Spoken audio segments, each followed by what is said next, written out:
While I was in labor, my husband and his mother sold the apartment my parents had given me. They walked into my hospital room, threw a wad of cash onto my bed and said, "Here's your share, you pauper."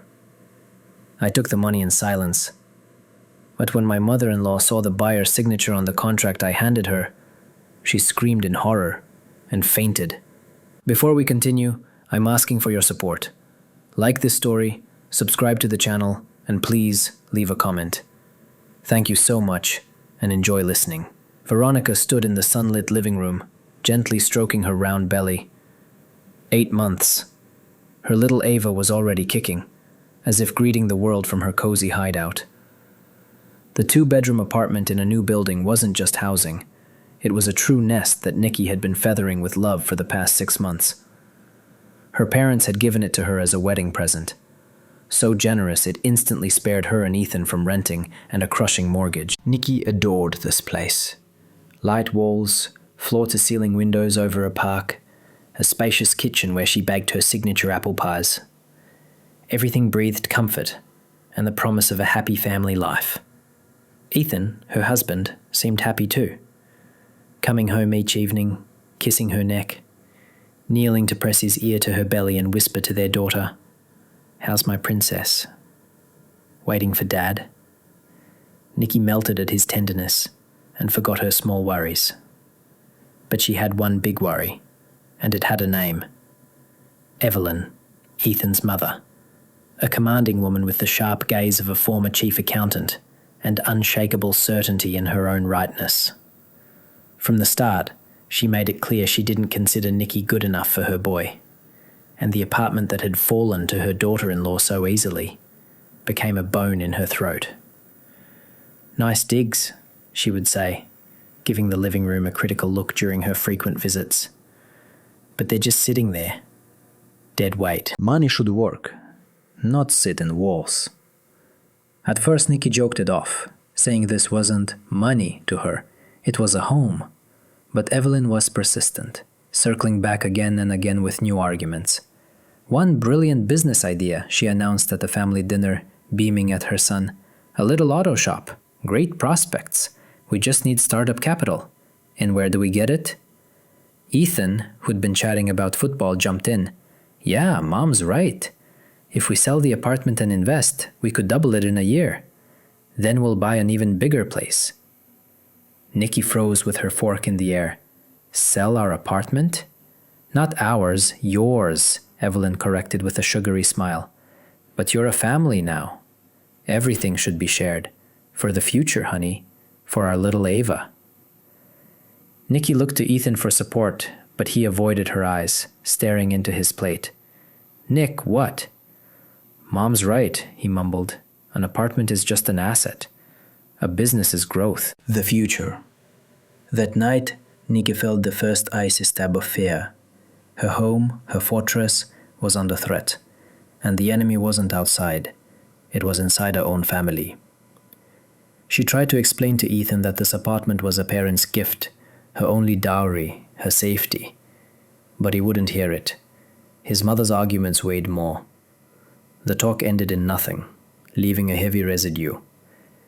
It was the first serious bell before the storm. But lulled by pregnancy and love, Nikki decided it was a passing misunderstanding that would resolve itself. She had no idea how wrong she was. As her due date neared, the pressure mounted. Evelyn started showing up almost daily, bringing pies and fresh waves of persuasion. Her tactics grew subtler.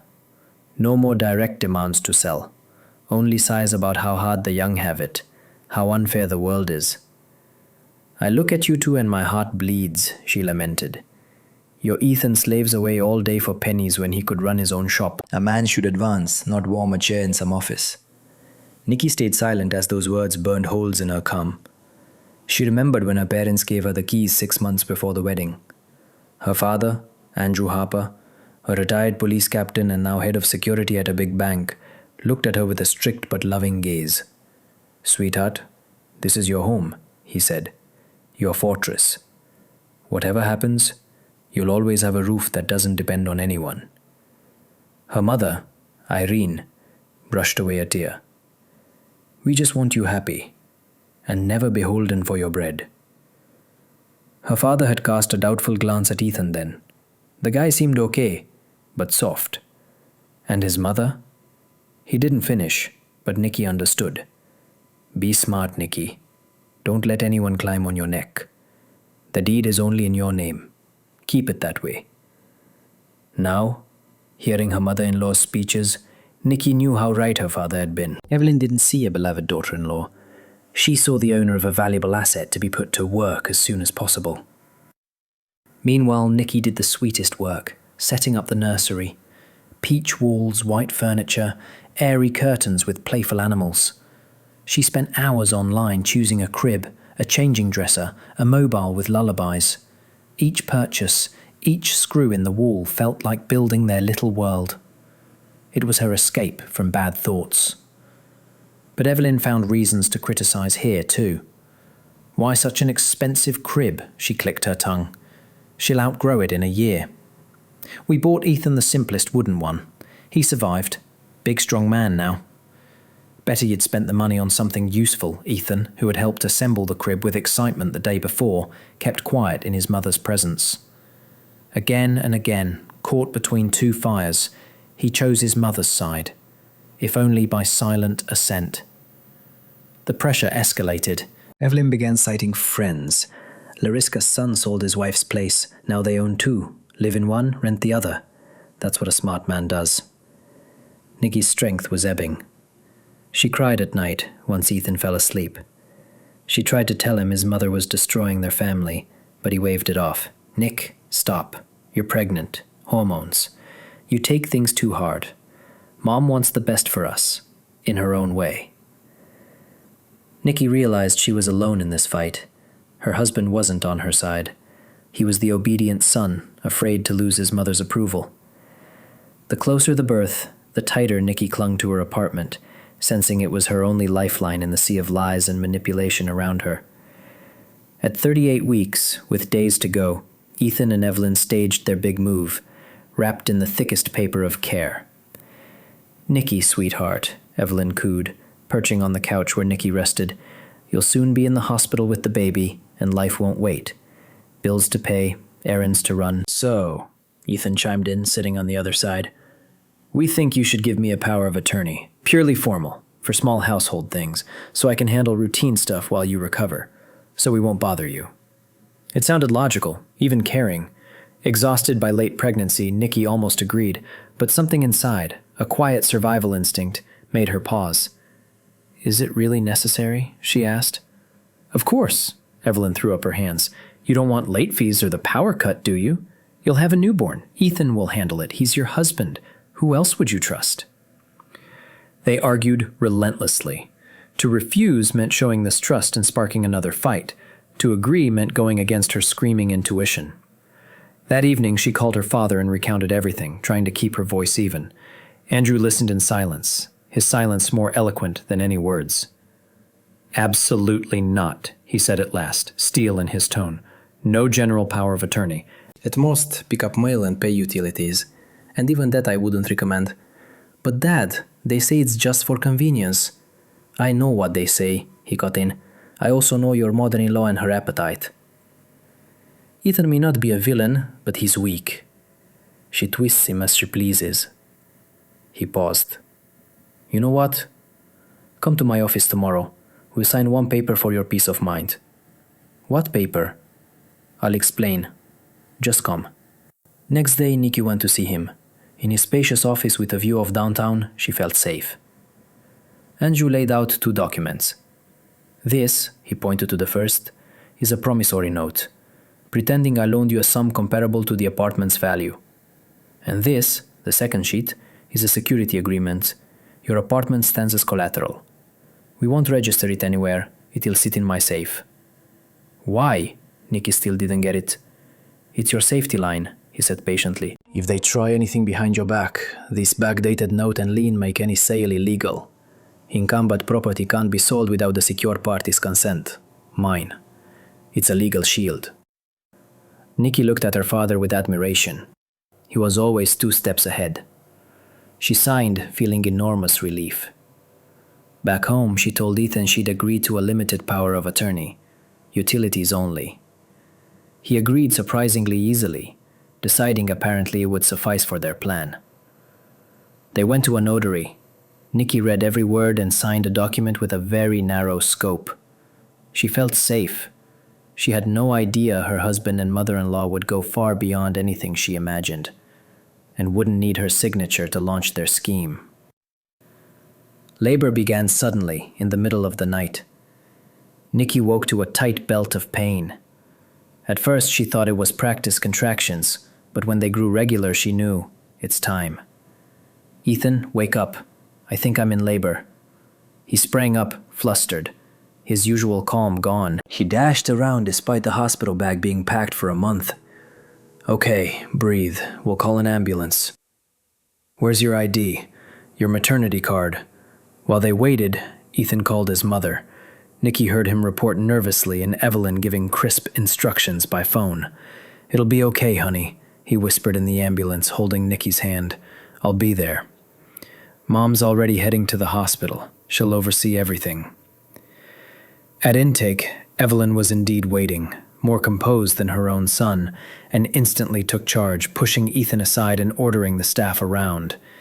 Nikki was wheeled to labor. The last thing she saw was her husband's bewildered face and her mother-in-law's commanding figure already arguing with a nurse. Labor was hard and long, almost 14 hours. Ethan called a few times early on asking how she was. Then the calls stopped. Nikki texted between contractions, but replies arrived late and oddly detached. "Hang in. We'll call later." She gave birth at dawn, a small screaming girl, Ava. When they moved a worn-out but happy Nikki to the postpartum ward, she asked for her phone to call her husband. "It's a girl, Ethan," she whispered, tears of joy barely held back. 7 pounds, 20 inches. "I know," he cut in. His voice sounded dull and tired. "Mum called me. A doctor told her.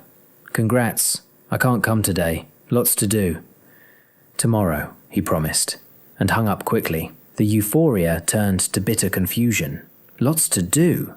What could be more important than your daughter's birth? She blamed it on stress. But the next day, he still didn't come. He called in the evening.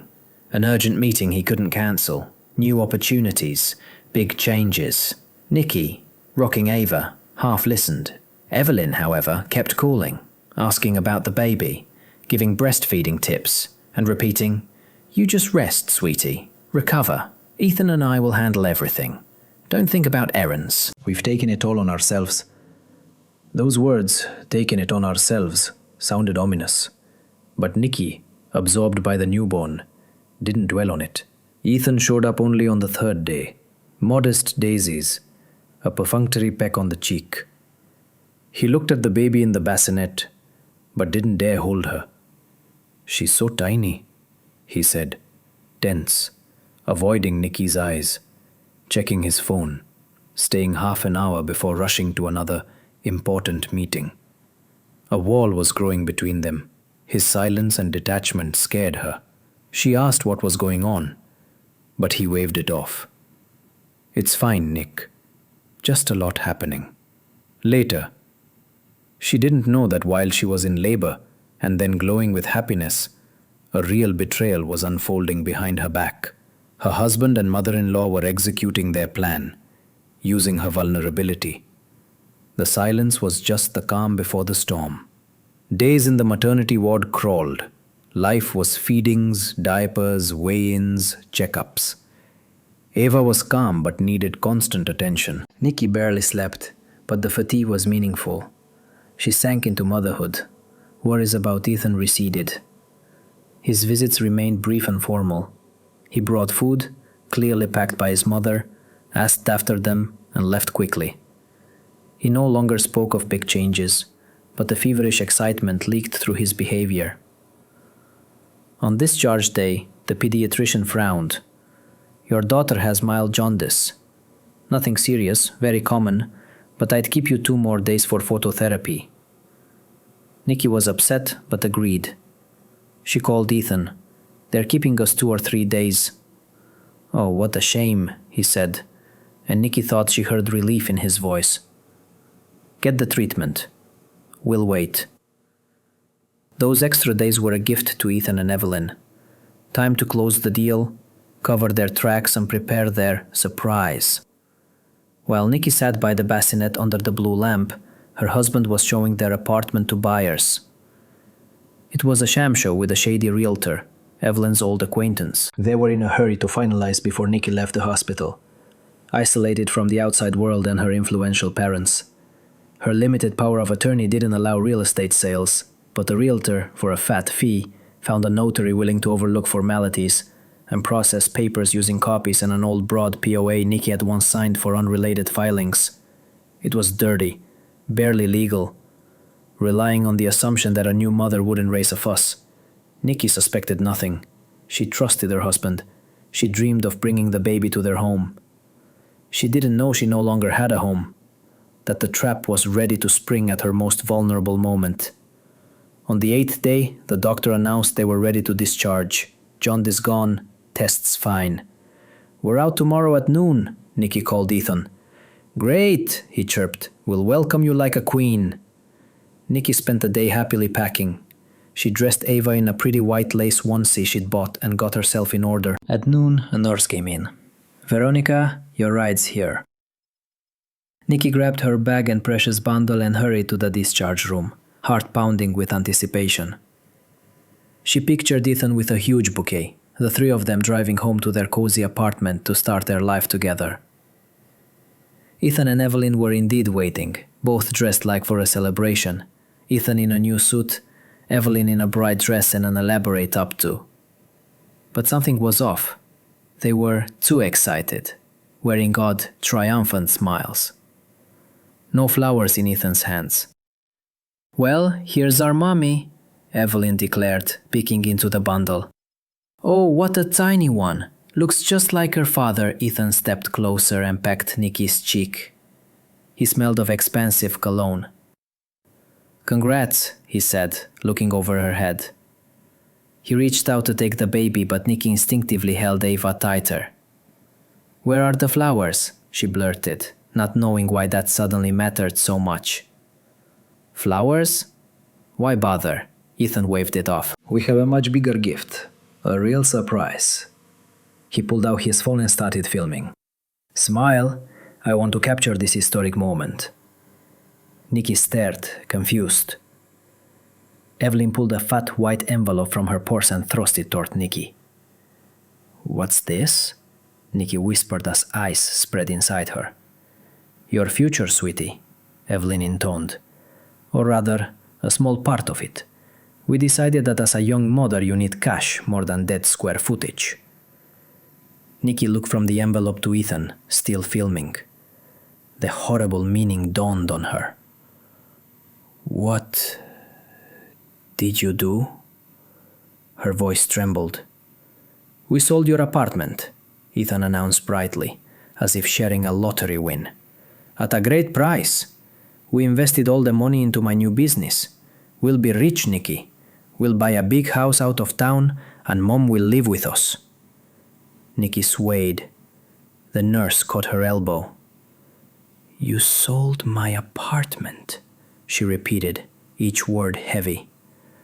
"Well, technically you did," Evelyn giggled, "through Ethan, by power of attorney. But don't worry, we didn't cheat you." She grabbed the envelope Nikki wouldn't take and shoved it into her hospital gown. "Here's your share. 10,000. To get you started." Ethan moved the camera closer. "Well? Aren't you happy, babe?" Evelyn delivered the cruel punchline. "We figured every penny matters right now. Should cover the diapers." She burst out laughing. Ethan joined her. They stood there laughing at a new mother they had just robbed and humiliated. Shocked, the nurse led Nikki into the corridor, sat her on a couch, and brought water. Nikki sat rocking Ava mechanically, staring at a point in space. This can't be real. But the cold envelope pressed to her chest said otherwise. The betrayal was done. The worst kind only the closest people can inflict. Ethan and Evelyn left, trailing expensive perfume and ringing silence. Pleased with themselves, certain they'd won. They'd broken her, made her poor and dependent on their mercy. Nikki sat in the empty corridor. There were no tears, only numbness. She looked at Ava's sleeping, innocent face and felt guilty. She hadn't protected her future or her home. The elderly nurse sat down beside her. "Sweetheart, what kind of monsters are they?" she whispered. "Who does that?" Nikki only shook her head. "Who should I call?" "Your parents?" Nikki mechanically dictated her father's number. The nurse explained quickly, and half an hour later, Andrew Harper appeared in the corridor, moving fast and silent from years on the force. Seeing his daughter pale, hollow-eyed, clutching his granddaughter, he froze. His usually impassive face twisted with pain. "Nikki," he said softly. She looked up, and the dam broke. She sobbed soundlessly, her whole body shaking. He knelt, hugged her awkwardly but tightly, trying to take some of her pain onto himself. "Easy, honey. I'm here. It'll be okay," he repeated, stroking her hair. He gently took the envelope, counted the crumpled tens. 10,000, he said in a hollow voice, "for diapers." He put it back, for evidence. Then Irene arrived, hugging and crying with her. Her parents surrounded Nikki with care. Andrew briskly handled the discharge and paperwork. They drove to her parents' home in silence. Nikki, in the back seat with Ava, watched the city lights. She felt scorched and emptied. Hopes collapsed, trust trampled. The future, bright that morning, was now a thick fog. At home, her old room was ready, now a nursery. A crib, a dresser, neatly folded baby clothes, her mother had prepared everything. After settling Ava, Nikki sank into a chair, broken. She felt she had no strength left to fight or live. Betrayed at her most vulnerable, with a newborn in arms, without a home or future. The emotional fracture was worse than the physical pain after birth. She didn't know her father had already set his plan in motion, and that this night of despair would be the last. Morning would bring dawn. The night was long and restless. Nikki hardly slept, listening to Ava breathe and replaying the day. Every word and gesture of her husband and mother-in-law was branded into memory. In the morning she came down to the kitchen. Her father sat with coffee, going through papers, focused, calm. "Morning," he said. "How'd you sleep?" "Barely," Nikki admitted, sitting across from him. "Dad, what do we do? They took everything. I have nothing left." "That's not true," Andrew set the papers aside, that familiar confidence soothing her. "You still have you, and you have us. As for the apartment, we'll handle it." He slid a sheet to her. "Remember the note and lien you signed at my office?" She nodded. "That was Plan B," he continued. "I never trusted your Ethan, and certainly not his mother. I asked around. Evelyn has a few questionable money stories from her accounting days. Nothing criminal, but her reputation isn't spotless." He sipped coffee. "When you mentioned the power of attorney, I knew they were up to something. I tapped all contacts and found out they put your place up for a rush sale through a grey realtor, at a discount to move fast while you were in the hospital." Nikki held her breath. "So I moved first." His eyes hardened. "I arranged the purchase." "What?" Nikki blinked. "The buyer of your apartment is my former colleague and close friend, Detective Arthur Sloan. Does that name ring a bell?" Nikki shook her head. "He now heads the Department for Economic Crimes." The pieces clicked. The fake loan, the buyer. "So the apartment is basically still in the family," her father smirked. "Your husband and his mommy, without realizing it, pulled a fraudulent deal right into the hands of a police officer. The realtor spent last night in a cozy interview room. Turned out very talkative." For the first time in days, the eyes inside Nikki began to thaw. Hope replaced despair. Her quiet, laconic father had planned several moves ahead. But the power of attorney? "They lied," Andrew said flatly. Yours allowed paying bills, not selling property. They likely used something old or forged. The investigation will sort it out. More importantly, that note you signed makes the sale void. They sold encumbered property without the creditor's consent. That's a serious charge. Fraud on a large scale. Conspiracy. He stood and looked out the window. I didn't want to interfere. You're an adult, but when I realized those vultures were ready to strip you bare at such a moment, I couldn't stand by. He turned back. Now it's your move. You can just get the apartment back and let it be a bad dream, or you can take this to the end and make them answer to the law. Your choice. Nikki no longer felt fear. Pain and terror gave way to cold, righteous fury. They hadn't just stolen her home. They'd trampled her dignity and mocked her at the holiest moment. I'll go to the end, she said firmly. Her father nodded, approval in his eyes. The internal break was over. From a frightened victim, she became a fighter, with a plan and a wall of support behind her. All day they discussed details. As a seasoned strategist, Andrew had thought through everything. We need to lure them in, he said. They must be certain you're broken and ready for anything. Let them come themselves to revel in their victory. Nikki played her part. That evening, she called Ethan, making her voice small and shaky. Ethan, she sobbed, I don't know what to do. I'm at my parents'. Eva's crying. I have no money, no home. I told you it would be fine, he purred, savoring her state. We'll buy a new house. You live with us. Mom will take care of you. I want to talk, Nikki pressed on, barely holding back disgust. My parents want to discuss terms. Where I live. How you'll support the baby. What's there to discuss? He bristled. Please, Ethan, she begged. Come tomorrow with your mother to my parents. Let's talk calmly. I don't want a scandal. I'll agree to anything. Just don't abandon me. She played it perfectly. Ethan took the bait. Fine. We'll be there at 3. Tell your folks to behave. The next day passed in tense waiting. Nikki focused on Ava.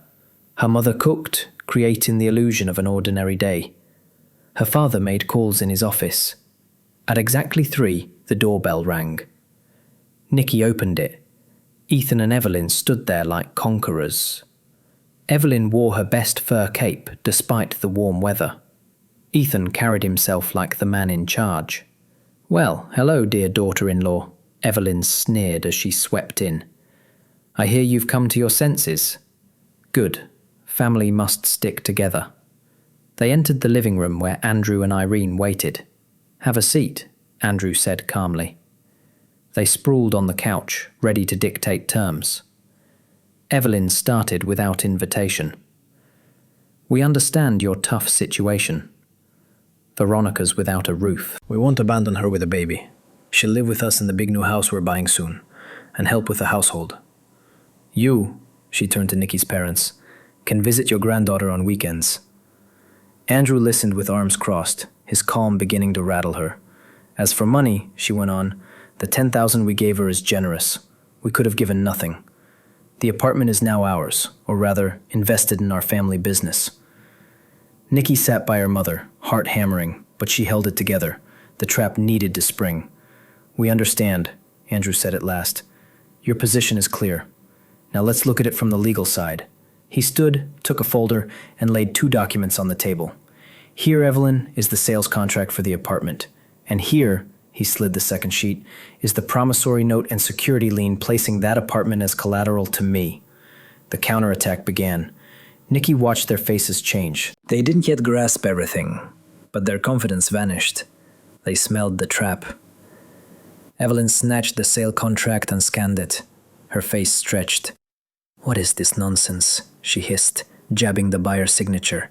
Arthur Sloane. Who is that? The buyer, Andrew said evenly. A very respectable man. Detective. Head of the Economic Crimes Unit. My good friend dead silence. The wall clock ticked. Ethan turned sheet white. Evelyn looked from Andrew to the contract, her breath ragged. You set us up. I protected my daughter and my property, Andrew corrected. You, on the other hand, committed a crime. Large-scale fraud. And you sold the apartment straight into a police officer's hands. That's a neat trick. He sat back, cold contempt in his eyes. Your realtor, Mr. Kruger, is already under arrest and giving very detailed testimony about how you begged him to help, promised a fat cut, and fudged documents. He's eager to cooperate to ease the sentence. Evelyn clutched her chest. Water, she croaked. Ethan, paralyzed with fear, didn't move. Irene quietly brought a glass and set it down. But we had a power of attorney, Ethan blurted in panic. A POA to pay bills, Andrew corrected, not to sell real estate. That's 1. 2, he tapped the note. The apartment was collateral. You had no right to sell it without my consent.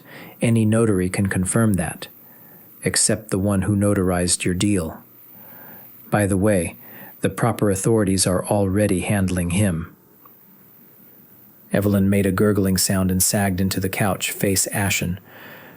I didn't know. It was all him. She suddenly jabbed a finger at Ethan. He came up with everything. I tried to talk him out of it. Ethan stared at her, stunned. Mom, what are you saying? We decided together. You said Nikki was a pauper and needed a lesson. Me? How dare you? Evelyn shrieked, instantly forgetting her attack of the vapors. Ungrateful son. I gave you my life, and you threw me under the bus? They started shouting, blaming each other, spilling years of toxic resentment. Nikki watched with disgust and relief. The masks were off at last. Enough, Andrew said loudly. They fell silent. Continue your family drama in the investigator's office. I have an offer. You sign a rescission of the sale now. The apartment returns to my daughter. In return, we'll consider how far to push the criminal case. Given Mr. Kruger's statements, I doubt it will change much.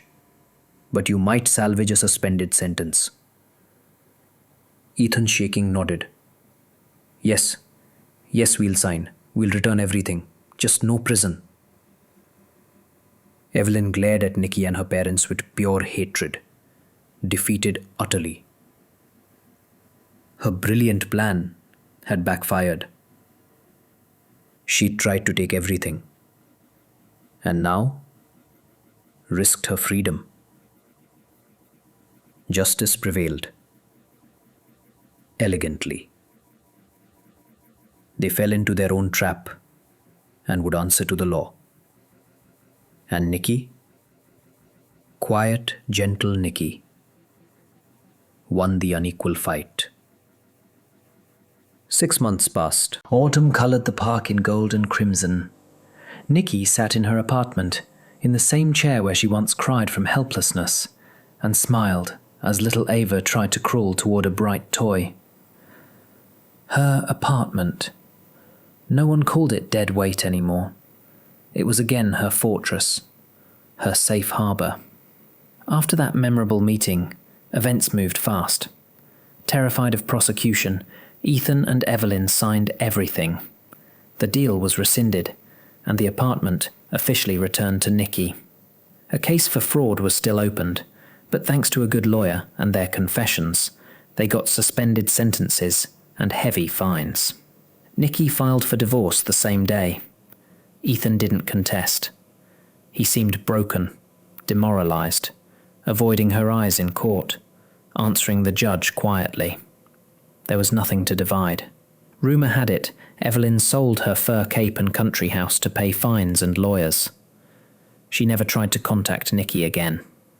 Nikki started a new life. Her father helped her hire a good nanny, and she returned to work, this time opening a small design studio.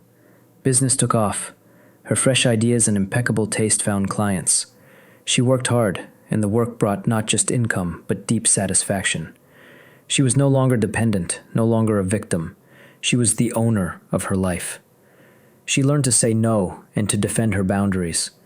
The trials didn't break her, they tempered her, made her stronger and wiser.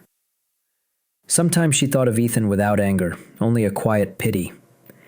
He never broke free of his mother's control, never became his own man, just a shadow, a weak reflection of her domineering nature. That was his tragedy. One fall evening, after putting Ava to sleep, Nikki brewed her favorite herbal tea and sat by the window. A quiet rain washed the city's dust away. She looked at the lights and felt a deep, all-encompassing calm. It wasn't the giddy happiness of youth. It was the steady happiness of someone who weathered the storm and found her shore. She had gained more than an apartment. She had found herself. That was the greatest victory. Life isn't always fair, but you have to fight for your happiness. If you agree, like this story and subscribe so you don't miss the next ones.